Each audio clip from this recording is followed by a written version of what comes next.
soon. Just text and we will call you back.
For 20 years, we have followed the lives of 11 children, born in 10 countries across the world, all born at the time of the Rio Earth Summit. The first time world leaders had got together to promise future generations a better world. If a man cheats the earth will cheat man. We wanted to know if the promises of the Earth Summit would be fulfilled in their lives. I am fighting for my future. The promise of a cleaner, healthier, better educated, and less dangerous world. I am here to speak for all generations to come. These are the babies, then kids, then teenagers, and now young adults we've been following.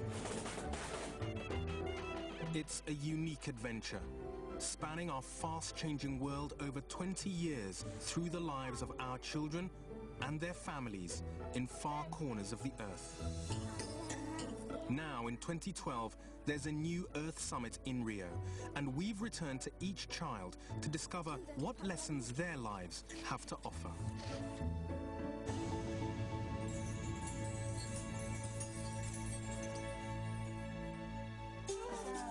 In this episode, we travel to Tamil Nadu in India, where Panji was born in a society where children go to work. To the Arctic north of Norway, where Emilia was born to a fishing family. And to South Africa, where, because of the unique circumstances, we follow two babies, Justin and Vusumsi. Not everyone agrees that cultural boycotts should hold villages emptied at the center of allegations. Only a few get rich, but everyone lives on hope. Sounds economic reform. Youth and inexperience are no match for maturity and determination.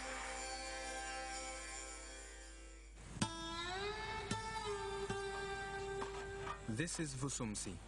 He and his mum, Mavis, live in a small house in a black township called Thornhill, one of the places blacks were moved to during South Africa's period of racial discrimination, known as apartheid. Vusumsi's dad has just died of pneumonia. Mavis scrapes a living as a cleaner and on money sent by her sister working in Pretoria. So far as she's concerned, there's a simple solution to her problem. It's money. With money, you can do anything.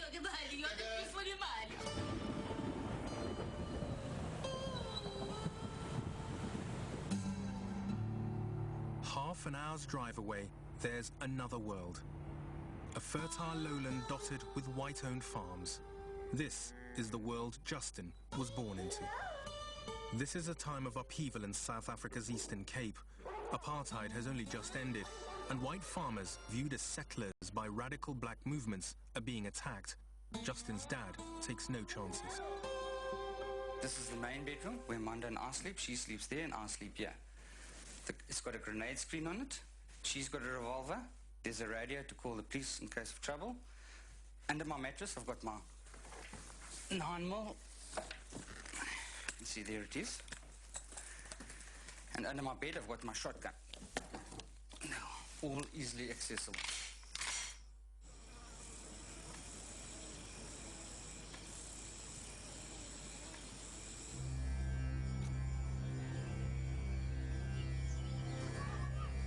A world away from Vusumsi and Justin, baby Panji was also born in 1992 in the village of Manichpuram in Tamil Nadu in southern India.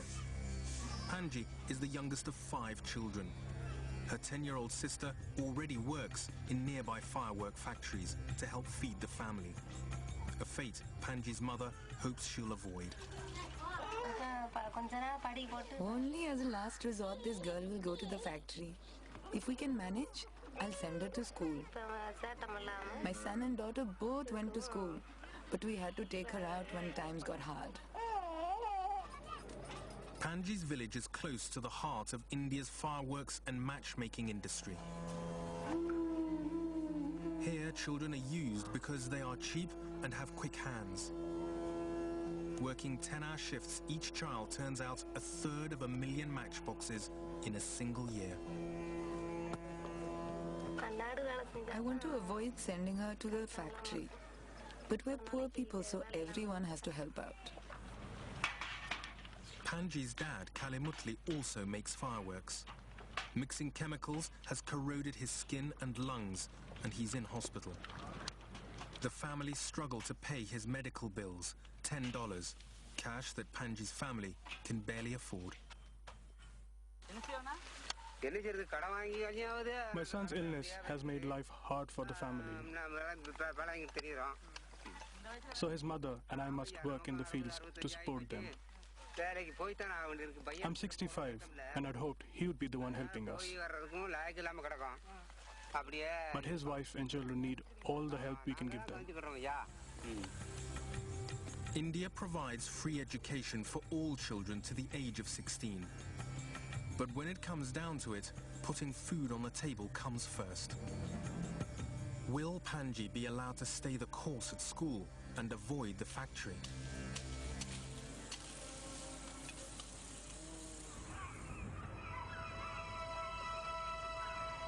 The Lofoten Islands in the Arctic north of Norway. The region depends almost entirely on fishing. This is where Emilia was also born in 1992. Venezuela is a really nice place to live, and it's a nice place to raise kids. Fish catches are falling as foreign fleets move into Norwegian fishing grounds. Baby Emilia's parents worry they may lose their living. Norwegian fishermen have suffered many years to save and build up the resources of cod. When we are coming open the Barents Sea for European trawlers, they come up and take all the cod. I hope that my children and my grandchildren will be able to harvest from the sea just like my ancestors did. Because if we can't harvest from the sea, we can't live here. Then we have to move out of this country. Emilia's family have lived on these islands for hundreds of years. The next 20 could be critical. Will Emilia carry on the family traditions? Or are remote communities under threat, even in the rich West?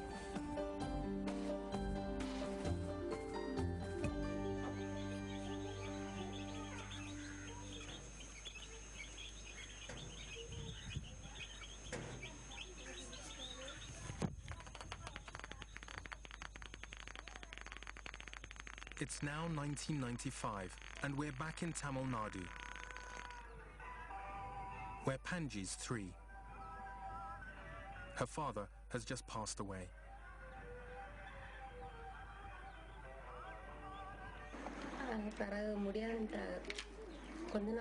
After a month in hospital, they told us to get private medical help.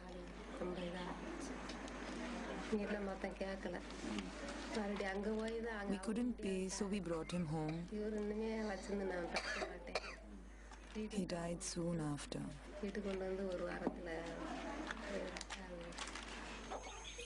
As if things weren't hard enough, her